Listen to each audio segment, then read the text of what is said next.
Once you've written the divorce papers, pack your things quickly and get out of my house, my husband said, sneering provocatively. Beside him, his mistress was dreamily looking around the house. Wow, all this high-end brand furniture. How lovely. It's a house that fits me perfectly. I felt a twinge at those words and reminded my husband. Just so you know, I'm taking all my personal things with me on moving day, okay? Then my husband looked at me as if he was about to burst out laughing. Of course. If your stuff was left behind, it would just remind me of the miserable days we've had so far. Apparently, he still doesn't understand the true meaning of my words. Just watch. Make sure you don't regret it later. My name is Karen. I'm a 26-year-old interior coordinator. My husband Joseph is 31 and works in the construction industry. We met through our hobby of DIY and have been married for a quick 3 years. At first, we cared for each other, but now I feel grateful we didn't have children. The reason is that Joseph has become too self-indulgent. After coming home, he carelessly takes off his coat, eats the meal I've prepared while complaining, doesn't even clean up, and retreats to his room. Before marriage, we made various agreements. One of them was shared household chores, and Joseph and I decided to share them equally.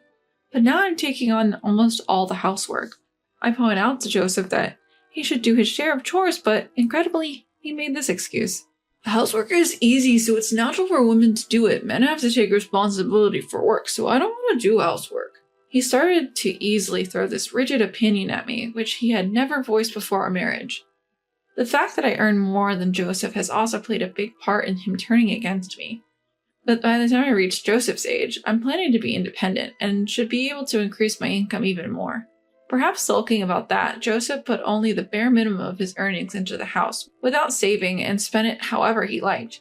He was so reckless with money that I warned him time and time again, but he stubbornly refused to change. It's my hard-earned money. How greedy can you be to still want more? Not content with just that, he exaggerated to his coworkers that his wife was an outrageous miser, winning their sympathy. It was Joseph's generosity with money and the perception of domestic unrest that attracted his affair partner, Linda.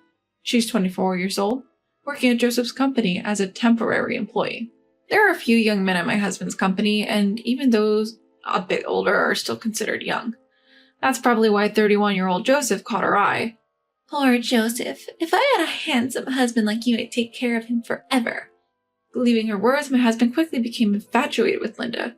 I noticed Joseph's infidelity about 6 months ago, just when the affair had begun. One day, an unknown woman called Joseph's mobile phone, and when I searched for her name on social media, I found Linda. Today's date with my future husband at a fancy restaurant. I'm so nervous since it's my first time. She posted such words along with several photos of a man recognizable as Joseph. I saved all of them and also retrieved their exchanges from Joseph's mobile phone. From the dates, conversations, and information about the places they visited, there was no doubt that he was cheating. When I found out about my husband's infidelity, I was neither angry nor sad. I just felt empty. I understand that getting lectured when coming home tired isn't comfortable, but all those things were necessary for our future. Maybe I was too harsh, but to have an affair just because you're fed up with family after only 3 years? I let out a heavy sigh. Certainly, I can't afford to be down and do nothing. I've been working hard, thinking that compromise was necessary between us, but I simply can't tolerate the cheating. I'm going to divorce him. I started looking for a lawyer to divorce Joseph. 1 month later, on a Saturday, I decided to bring Joseph and Linda together for a discussion.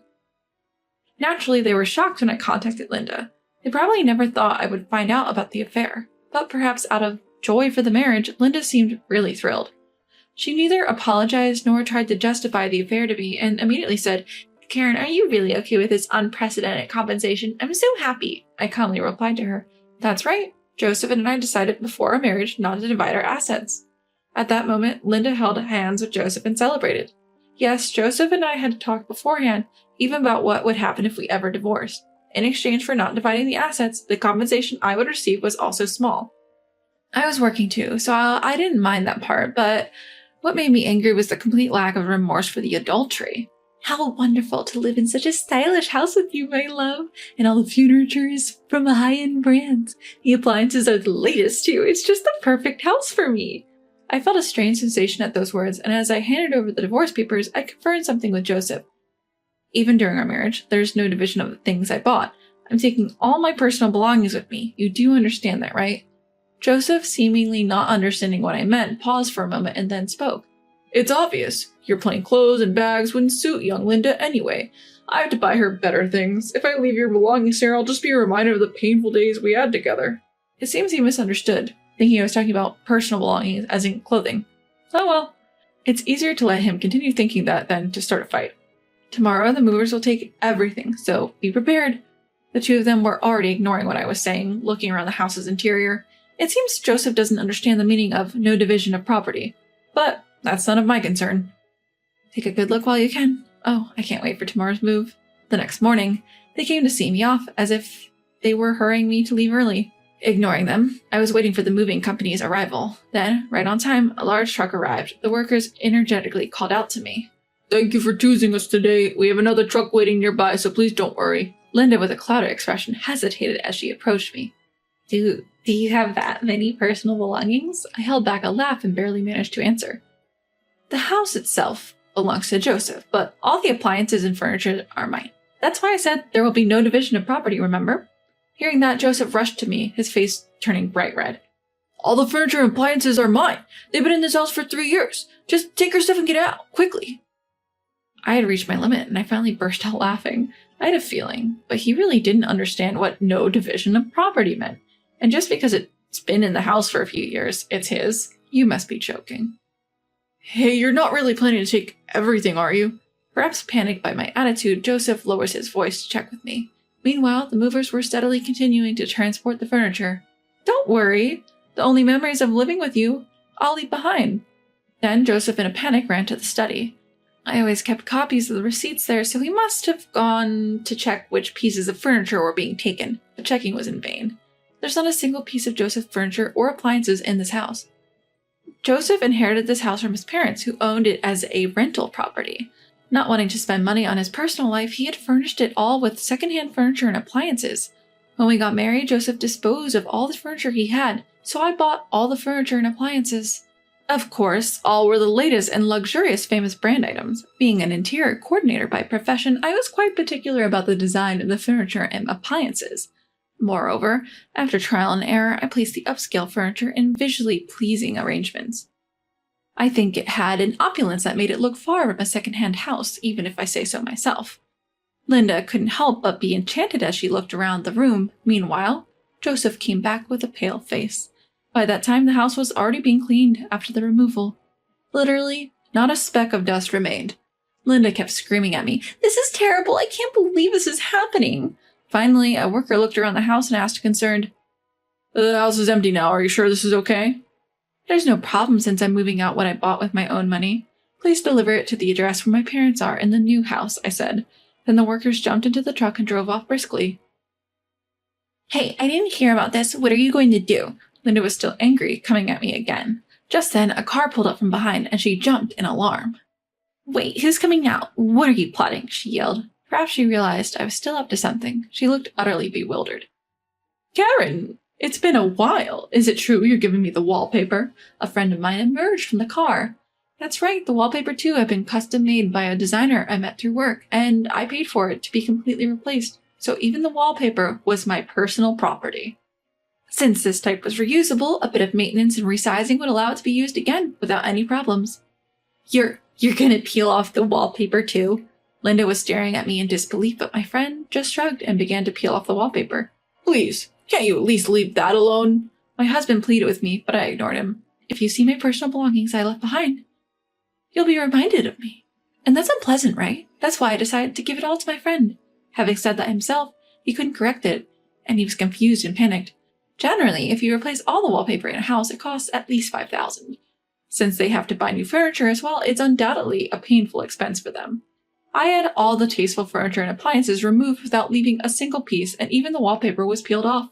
Now the house looks older than its actual age. To live a sweet life in a room that looked good before the contractors came in. For the two of them, who had such a dream, it must be an unbearable reality. They seemed to have no energy left to complain to me, and Joseph and Linda were dumbfounded. After seeing off my friend with a smile as she collected the wallpaper, I got him in the car. "Well, this is goodbye. Farewell."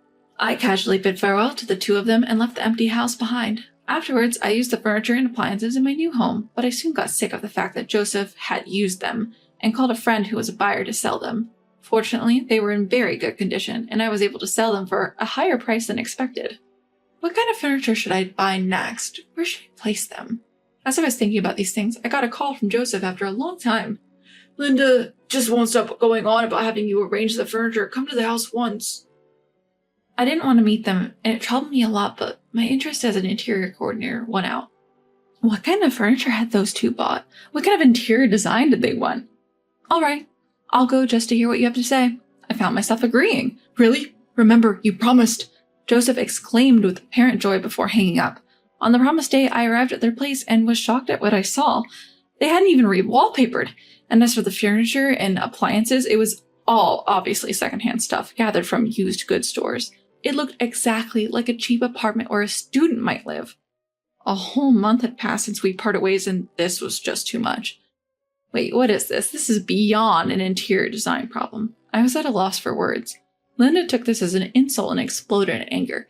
We gathered this stuff just to live for now. We'll replace it soon. Since you took everything, use your connections or whatever, and make this a house we can brag about to our friends. She seemed to be very unhappy with a life surrounded by secondhand furniture and appliances. She was irritated throughout our conversation. Even asking for the budget, it wasn't enough for my fee. What's this? You're a talented coordinator, but you can't do this? You're useless. Facing Linda's indignation, I was dumbfounded and explained. Any coordinator, no matter how skilled, can't do much with such a limited budget. This is ridiculous and way beyond connections. She seemed serious about having me arrange high-end brand furniture and appliances on such a tight budget. Linda, now entirely frustrated, finally began to explode in anger. What? Ridiculous. Did you come here just to look down on me? If you don't like it, I'll leave, but if you want to furnish your home on that budget, you should at least polish your interior sense. You really are making fun of me. But just because you have a slightly fashionable job, don't get so overconfident. Hey, stop it. Joseph tries to calm Linda down with a weary look on his face. Joseph, say something to her. Just stop it, both of you. Linda, please be quiet. I'm sorry for the noise. After everything, I had to marry Linda. But as you can see, she's angry all the time, and it's tough every day. Apparently after I left, they had a big fight in the now empty house, but since Linda had already quit her job to get married and had reported the marriage to her parents, she had nowhere to go. Joseph confessed that he married Linda solely out of compromise so she would take care of the housework. But such a marriage was bound to fail, and thus he had given up so soon. Please, Karen, help me fix our relationship again, begged Joseph. I responded, clearly annoyed. What's this? Planning to cheat on me next? No, the thing with Linda was just temporary. Confusion. After you left, I realized that there's no one more wonderful than you, Karen. You're not serious, are you? I suddenly realized I had raised my voice. You're the one who told me to get out of this house, right? I divorced you, just like you wanted. You can't possibly expect me to change my mind now. Please, Karen. Don't call me by my first name so casually. This rundown house is your chosen castle with your affair partner. You two should get along together. Wait, Karen. Ignoring Joseph's pleas, I quickly left the house. It's not worth satisfying curiosity by looking into someone else's downfall. What a life lesson, I thought to myself. Later on, I heard that Joseph and Linda begged their parents to help with the cost of purchasing furniture and appliances, but they were apparently disowned by both sets of parents. No one would help with buying furniture and appliances, let alone forgive them for marrying after an affair. So they reluctantly continued to live in that second-hand house. I can't even muster any sympathy for them anymore. It's the result of their actions. As for me, I recently met a male interior designer through work. Lately, on weekends, we've been going out together quite often. I've been cautious about dating men for a while, but maybe it's time to think about starting a new life. With those thoughts in mind, I'm off on another date today.